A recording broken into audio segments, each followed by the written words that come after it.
Welcome back to NE 630 nuclear reactor theory. So last time, and we started a couple of lectures ago. We started the fourth chapter, I think, in the book, which is the calculation of how to figure out the shape of the flux distribution in the nuclear reactor, more especially in thermal reactors. So we proved that the flux shape in the fast region takes the form of chi function, which is the distribution of fast neutrons in a nuclear reactor. Then we moved on to the slowing down region, and as a first step or approximation, we stated that we will be looking at the slowing down in this region only with hydrogen as the main moderator, and we will neglect the higher atomic mass number nuclei.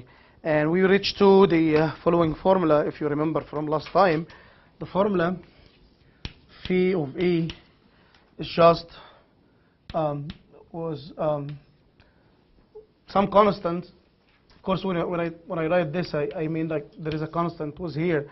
The constant, and it was sigma absorption as a function of energy plus sigma scattering for the hydrogen as a function of energy, and all of this is multiplied by energy here, and then you have an exponential term which goes from E to E1, and there is a negative sign, and then there is sigma absorption at E prime divided by sigma absorption at E prime plus sigma scattering for the hydrogen at E prime, all multiplied by E prime, and this is integrated over E prime. So what we learn from here is, first of all, the flux goes like 1 over E, 1 over E.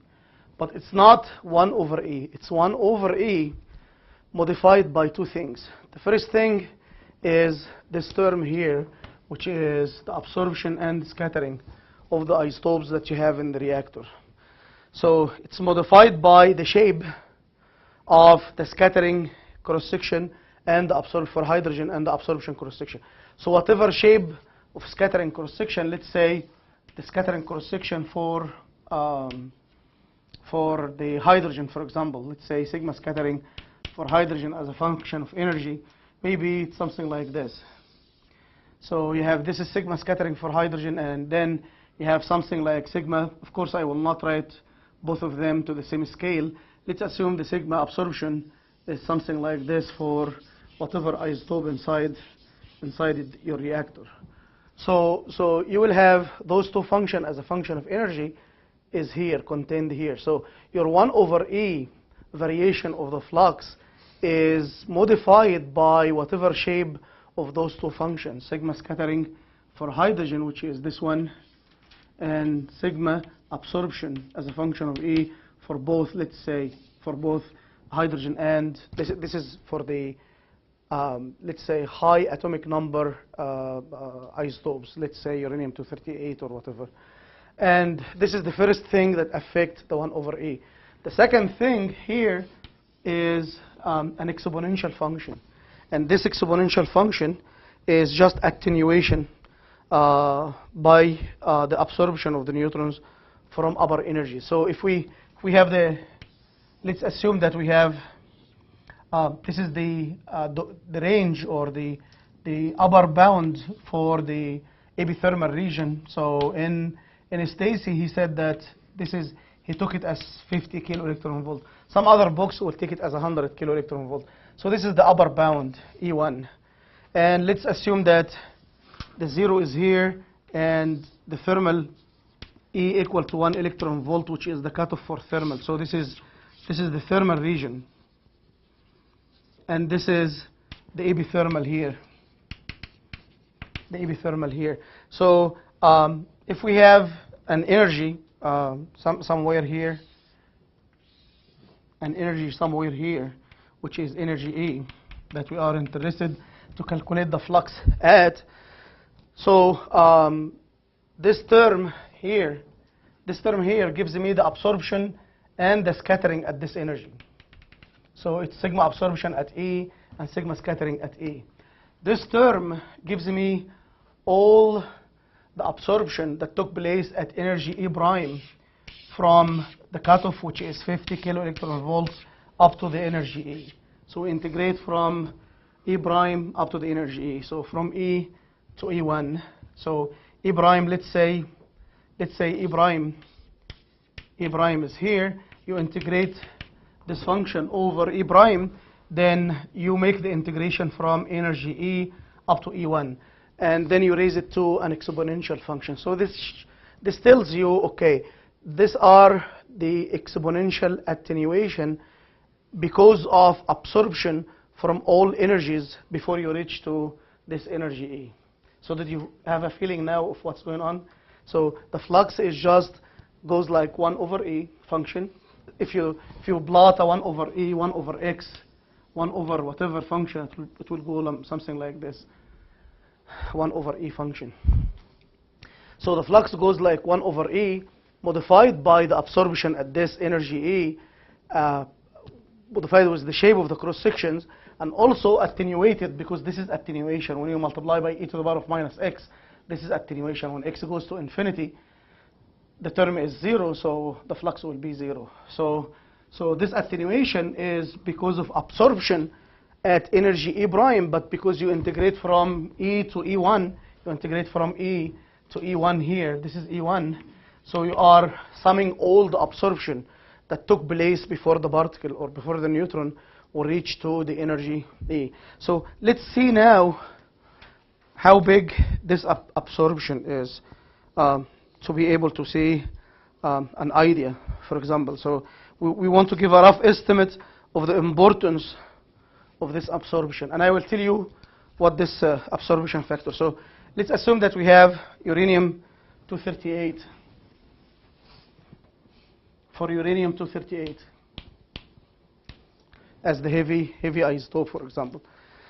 So the exponential term that you see here, e to the power of minus integration. I will not put the integration here, but let's assume that our absorption, we have downstairs sigma absorption at E prime plus sigma scattering at E prime for hydrogen, and upstairs there is sigma absorption for E prime, dE prime, and multiplied all by E. So if sigma absorption, we have a very high absorber, something like in the resonance here, in this resonance area. So this is the resonance. In the resonance, I have very high sigma absorption as a function of E, very high. Sigma absorption is very high, and it is very high compared to the sigma scattering for the hydrogen. So let's assume that we have uranium-238, sigma absorption is very high.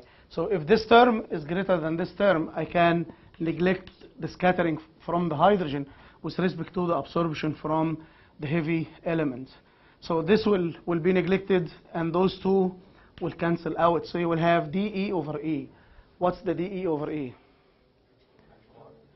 So it's ln of E. So this will give you e to the power of minus ln E from what?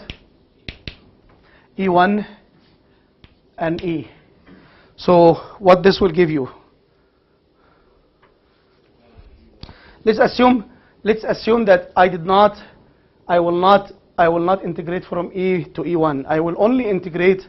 Let's assume that instead of integrating from E to E1, I will just integrate from E to E plus delta E, where I will have single resonance. Let's assume that I'm looking for a single resonance for uranium-238, and I will look for the resonances. The cross-section is like this, and this is the resonance, for example. So I will just integrate between E and E plus delta E. So my integration will be between E and E plus delta E. So what this term will be? So it will be ln E plus delta E, yes, minus ln E, but I have a minus sign. So it will be ln E minus ln E plus delta E. It will be ln E divided by E plus delta E. And because you have e to the power, it will be E over E plus delta E. So this term will be what? This. Do you have any objection? Guys, do you have any objection? So what does it mean now? If we have a large resonance for the uranium-238 taking place at 6.67 electron volt. So this is large resonance for uranium-238. So for uranium-238, I have a large resonance at 6 electron volt, just 6.767 electron volt, and the width for this resonance is just 27.027 electron volt. Very narrow resonance. This width is here. Is defined as delta E. Is defined as full width at half maximum. So this is the maximum. This is the maximum. So half the maximum will be somewhere here, and the full width is this. This is called full width at half the maximum. So full width at half maximum, delta E. So now, what this factor will be? So E divided by E plus delta E is just equal to what? What's E? 6 point what? 67 divided by 6.67 plus 0.027. So this is what? Huh? 9999. So this is almost 99%. So what does it mean? It means that if you have a resonance here, when the neutron is slowing down from energy E1 going to the energy of interest E, there is absorption. Let's say I'm interested in knowing how much of absorption taking place in the resonance of uranium-238. So I looked for one of the resonances for uranium-238, and it is 6.67 electron volt. So I calculated the attenuation. This is called the attenuation because of this resonance being in front of the neutron slowing down to this energy E. And I noticed that this attenuation is just almost what? There is no attenuation, 99.6%. So there is 0.4% attenuation. Yes? So what does it mean? It means that 0.4% of the neutrons slowing down from energy E1 reaching to the energy of interest E, yes, when they will encounter the resonance, only 0.4% of those neutrons will be absorbed in the resonance, and 99.6% of those neutrons will survive and reach to the what? To the energy E. Okay? So there is a very important phenomena that will take place here. I want you to concentrate and focus. So this attenuation, because of the 6.67 energy electron volt resonance, is not that pronounced attenuation. Now I want you to look at this. At the resonance, sigma absorption goes like what? Big, very high. So sigma absorption will become very high compared to sigma scattering. Sigma scattering will be cancelled. So what will happen? Sigma absorption will go up very high. So this whole term will do what? Go not zero, but will go down. Yes, go down. We saw that this term is 99% at the resonance. Yes, 99.6%. But this term will go to what? Will shoot. Yes, this term. So the flux will go down. This is called flux energy shielding, self-shielding. So outside the resonance, this is the resonance. Outside the resonance, the flux was what? Was nearly constant. When you approach the resonance, the flux will dip. The flux will dip. Why the flux will dip? Because of this. Because of the absorption. Yes, guys? So in the resonance, sigma absorption goes very high, and because the flux goes like 1 over sigma absorption, you neglect the scattering from the hydrogen. So this goes very high, and as a result, the flux goes what? Goes down. And this is called what? Flux energy. Energy self-shielding. So how many self-shielding phenomena we study so far? 2. The first one is what? Is the spatial self-shielding inside the fuel. And the second one is the self-shielding at energy because of the high absorption of the resonance. So if I asked you already in the exam, just define the self-shielding based on the spatial self-shielding. So there is a spatial self-shielding because of the outermost layers of the fuel absorb the neutrons, so it reduces the number of neutrons getting into the center of the fuel, and there is energy self-shielding because of the resonance. So the resonance tends to self-shield the neutrons inside the resonance. Okay, guys? Did you understand? So this is called self-shielding.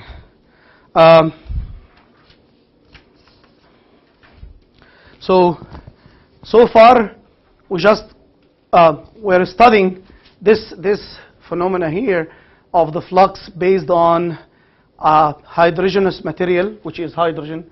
The moderator is hydrogen.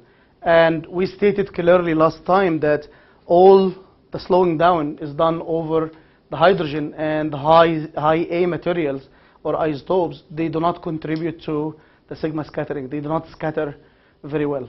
Yes?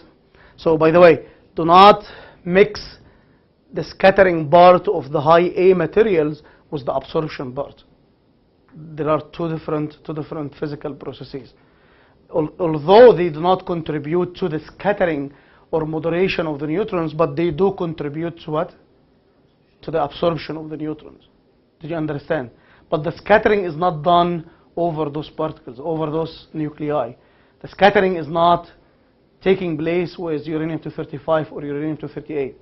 There is absorption of those isotopes, but the scattering is not done by those isotopes. So now let's move on and look for slowing down by non-hydrogenic moderator and without absorption. So I will leave this formula. So this is for hydrogen here, and I will look for the other one, which is slowing down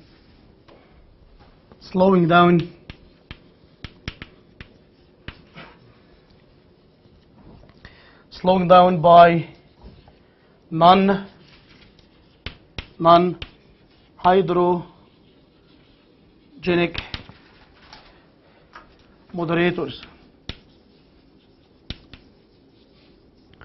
without absorption. So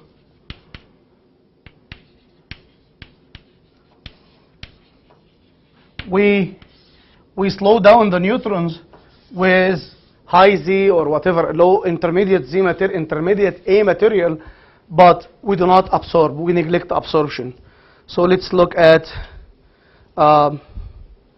this case. Again, we start with the same solution like last time. What's the basic start? When we did for the 2 energy region, for the high energy region near the fission, and for the slowing down, neutron balance. Yes? So what's the neutron balance at energy E? So losses equal to sources. So what are the losses? Sigma scattering at energy what? E plus sigma what? Absorption at energy what? E all multiplied by what? 5E. So this is what? Losses. And what are the absorption? What are the sources? There is no fission in the slowing down region. The slowing down region is below 50 kilo electron volt, and you do not produce any fission neutrons with energies below 50 electron volt. So there is no sources from the fission.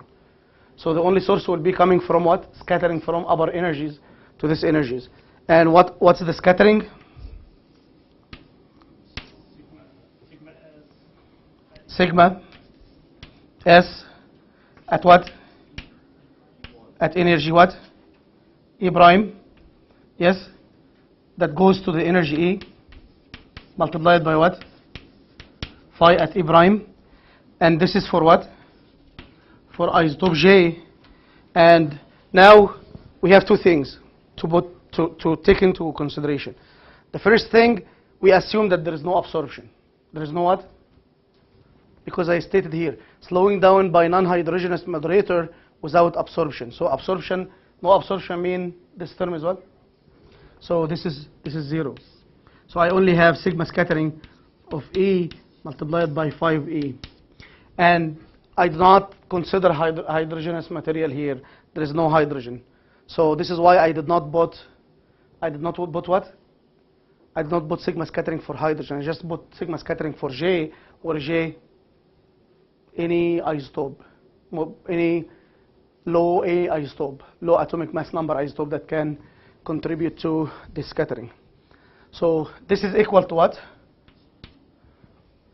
This one is equal to sigma scattering, sigma summation over all isotopes, okay guys, multiplied by sigma scattering J at energy E prime, phi at E prime, divided by what? 1 minus alpha J E prime delta E prime, and it goes from E to E over alpha J. This is exactly what we did last time, but last time we have a term for hydrogen before it. Yes, guys? Do you remember last time? Last time we did exactly the same, but we have what? We have the hydrogen, sigma scattering from hydrogen before this term. Before this term, we have, if you return back to your notes, we have before this term a term of coming from sigma scattering with hydrogen, and we have sigma absorption here. So sigma absorption was not equal to 0. Okay, guys?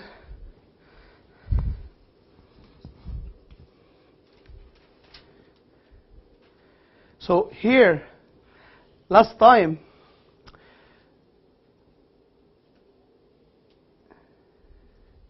it was easy for us to approximate the case of hydrogen. You remember what we did last time for approximating the case of hydrogen?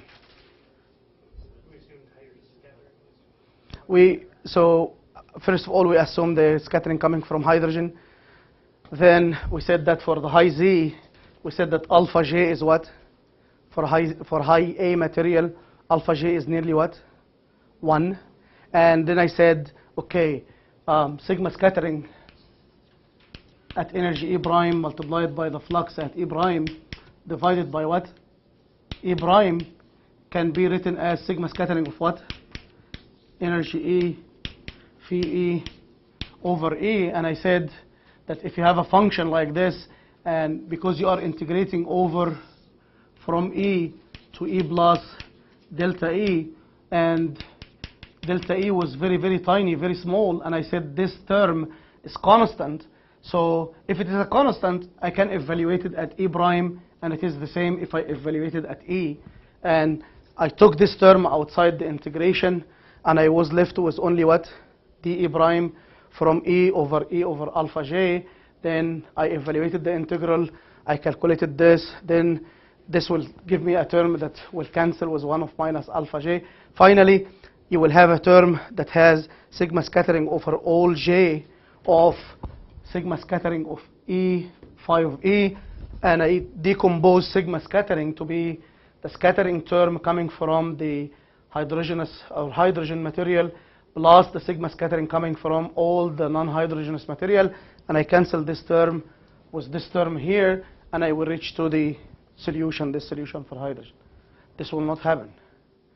Why it will not happen? Because alpha J is no longer a high A material that alpha will reach to what? Will be approximated with 1, so I cannot make this approximation, because now I am considering the moderation coming from those material with alpha J. So it's not hydrogen. Maybe it's oxygen, maybe some other material in the core that contribute to the moderation of the neutrons. They are low A materials that can contribute to the scattering of the neutrons in the core, but they are not hydrogen. So if I put the hydrogen here, it will be a little bit more complicated, because you have a scattering from hydrogen and a scattering from non-hydrogenous material. And if I added sigma absorption, it's a hell. I have to solve very, very complicated integral equation, and the only way that you will solve it so that you will have the right-hand term equal to the left-hand term is to do iteration technique. So that you will say, okay, let's start with an initial flux, then substitute, then get the next flux and substitute, and so on until you get the right hand equal to the left hand. This is the flux. But I need something to simplify, so this is why we do simplification. We said, okay, let's simplify. So first simplification, let's not look at the absorption right now. This is why we cancel the absorption. Second modification, okay, there is no hydrogen involved. Let's look at only slowing down with those intermediate nuclei. And this is what we are doing right now. Did you understand? Did you understand the physics? Unfortunately, in the book, it just spits the formula without anything. If you look at the book, spits the formula. If you want a clear exposition of what's going on for this, the best thing book I found is Doderstadt, nuclear reactor analysis, and also Lamarche. They are doing very good job. Lamarche, Introduction to Nuclear Reactor Theory, not Introduction to Nuclear Engineering. Both of those books, they do a clear exposition of what's going on in the slowing down region and so on. Okay, guys? So now, how to solve it? Again, we will consider that, okay, we will do the same trick again. This is simplification over simplification over simplification. But do you think the simplification is good or bad? Okay, if we substitute with some form of the flux, let's assume we will say, hey, when we did the hydrogenous material or the hydrogen in last lecture, we reached to some formula like this. So the flux was going like 1 over E. So we say, okay, why we cannot use a flux that goes like 1 over E and substitute in this equation to see if we will get any approximation or not. And then we will see if this is a valid approximation or not. Can we assume that the flux is some function that goes with 1 over E? Let's assume. So this is why we will assume that the flux as a function of energy goes like 1 over E multiplied by sigma scattering of E. So what we did is we come to this formula and we said we knew that this factor is dominated like at let's say at resonance. We calculated the attenuation is just null, 0.4%. So we neglect this factor for right now. Then the flux goes like 1 over sigma absorption plus sigma scattering multiplied by E. But we assumed that there is no what? No absorption. So this term is what? Is 0. And the flux will go like 1 over sigma scattering of E, which is what you see here. And I can remove this, and I put what? This. So this is, guys, did you understand what I am doing? So what I am doing, I want to understand what's the shape of the flux in this energy region, in the moderation energy region. I started with only moderation with hydrogen. Then I said, okay, now in the nuclear reactor, it's not only the hydrogen that moderates. There is intermediate nuclei. But I cannot deal with the intermediate nuclei. If I put the intermediate nuclei and I put the absorption, I will make it very difficult to solve. Let's make approximation to say, okay, let's neglect the absorption and see what's going on. And it's sometimes valid to neglect absorption if you are far away from resonance. If you are far away from resonance, the scattering will be more dominant than the absorption, then you say, okay, I'm in a good approximation. Okay, guys? And let's assume now what's the effect of the non-hydrogenous material, for example, in moderating the reactor. So I cannot do the simplification again because alpha J is not equal to 1 anymore. So it's not a finite region, for example, that I'm looking for. So E and alpha E is no longer a very small, because last time alpha J was equal to what? Nearly what? Nearly 1. So if you look at the neutron coming from energy E with one collision, it will be what? Alpha E. So this is 0.99999. So what's this is E prime. What's E prime? So E prime will be nearly equal to what? Nearly equal to E. So this is why this is E prime and this is E, and they are very, very, very narrow. So you can make this approximation. But when alpha J is not equal to 1, maybe alpha J something like 0.3. So now we are talking about E and E prime, something like this. Those two functions are no longer constant in this region. So I cannot do the approximation. Okay, guys? So all what we will do now is substitute here with this form. So sigma scattering as a function of E multiplied by phi E. What's phi E? C over E multiplied by sigma scattering as a function of E equal to. I'm just substituting here, guys.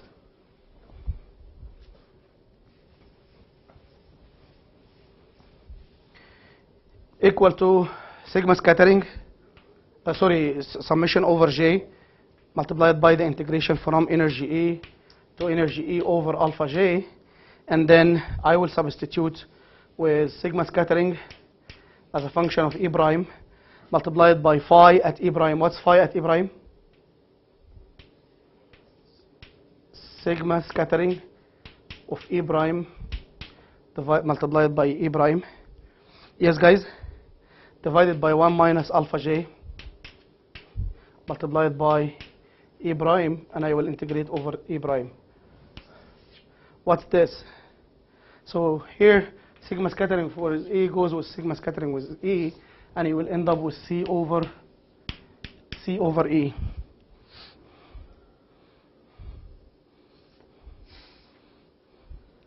Okay, guys? And here is J.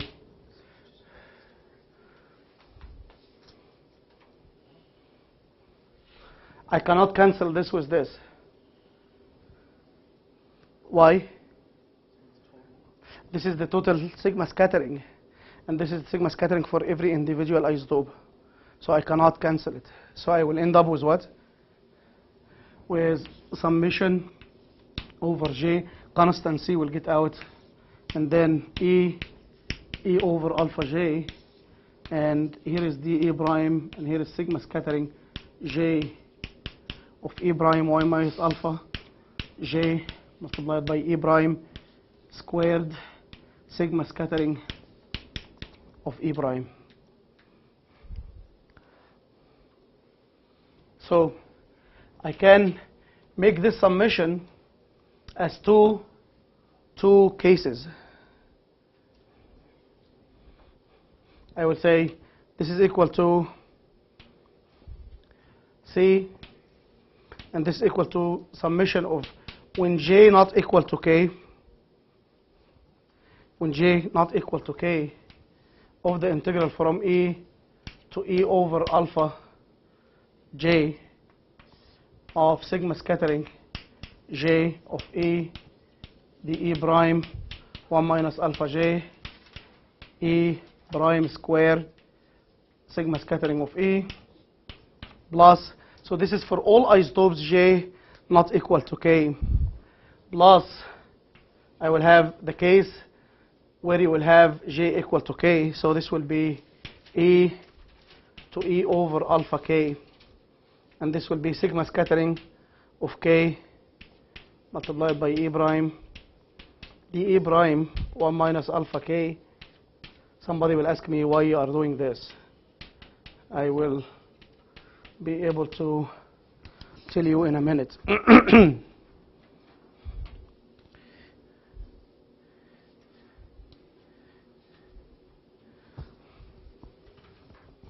Okay, guys? Okay, guys? Okay, so if now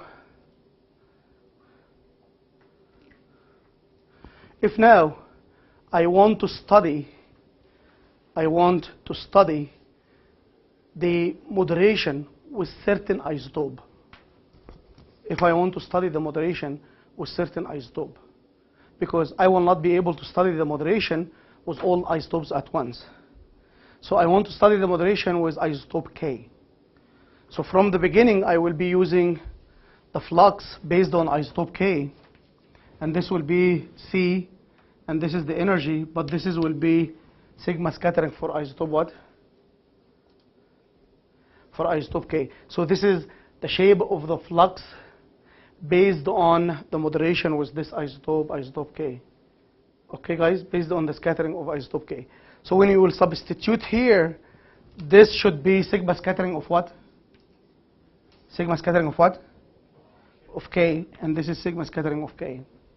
And when we did this is sigma scattering of K. When we did this, there is sigma scattering of J, and there is summation. So we make it like J not equal to K. So this is sigma scattering of K, and this is sigma scattering of J. And this is the case where J equal to what? K. So this is sigma scattering of K, and this is sigma scattering of what? Of K. So what you will do now? You will cancel what? You will cancel this one with this one. Did you understand, guys?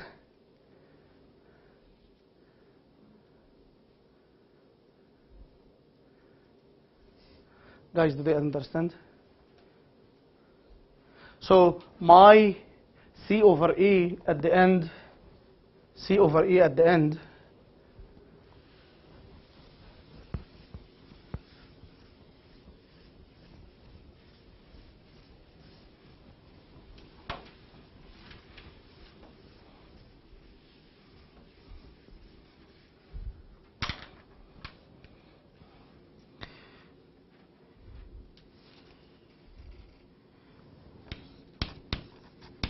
will be equal to summation when J not equal to the isotope of interest K, integration over E over alpha J, and here sigma scattering at energy E prime for the isotope J multiplied by the E prime divided by E prime 1 minus alpha J, and there is a square here, and there is sigma scattering of K as a function of E, plus the integration of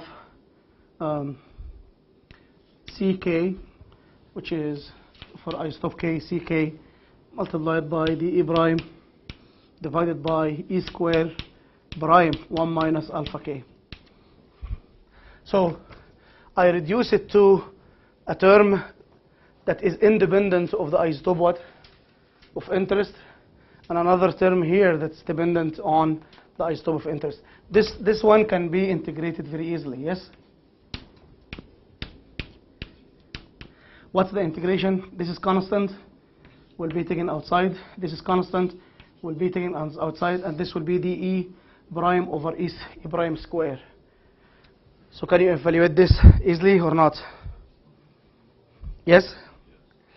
Then this term, I can evaluate it easily, and it will be CK over 1 minus alpha K multiplied by 1 over E minus alpha K over E. And if you evaluate all this term, it will give you CK over what?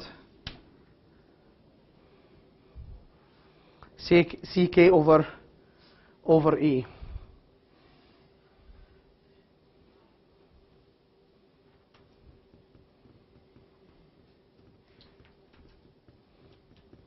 Okay, guys? Here is the trick. when we said that C over E equal to the scattering from isotopes alpha J. Last time we stated that alpha J, all of them are high A materials. High A materials. So alpha J is nearly 1. Now in this case, we will say our alpha J's, not all of alpha J's are equal to 1. Not all alpha J's will equal to 1. So we do not have hydrogen in the system. We have another isotopes. One of them, alpha K, is the dominant isotope that we have the moderation with. The rest, where alpha J and J does not equal to K, they are heavy A material or large A material, and their alpha A is nearly equal to 1. So with those isotopes, we can do the same approximation. This approximation. So what the approximation that we will do? For those heavy elements, J not equal to K, what we will do? Huh? So they are heavy. Alpha J is what? Near to 1. So the energy band that we are integrating over is very what? Very small. So we can assume that the term evaluated at E prime is equal to the term evaluated at what? At E. Then because E is no longer, if this is evaluated at E and this is E and this is evaluated at E also, but we are integrating over E prime, so this term, all of them are what? Constant, and will be taken what? Taken outside the integration. Then you will just integrate over what? dE prime from E to E over alpha J. So when you will do the integration, you will notice that you will cancel this term and you will cancel the E square term, okay, or you will cancel one of the E square term, and you will end up with summation J does not equal to K, and all this bulky stuff here, when you do the integration, will just yield sigma scattering of J evaluated at E, phi at E.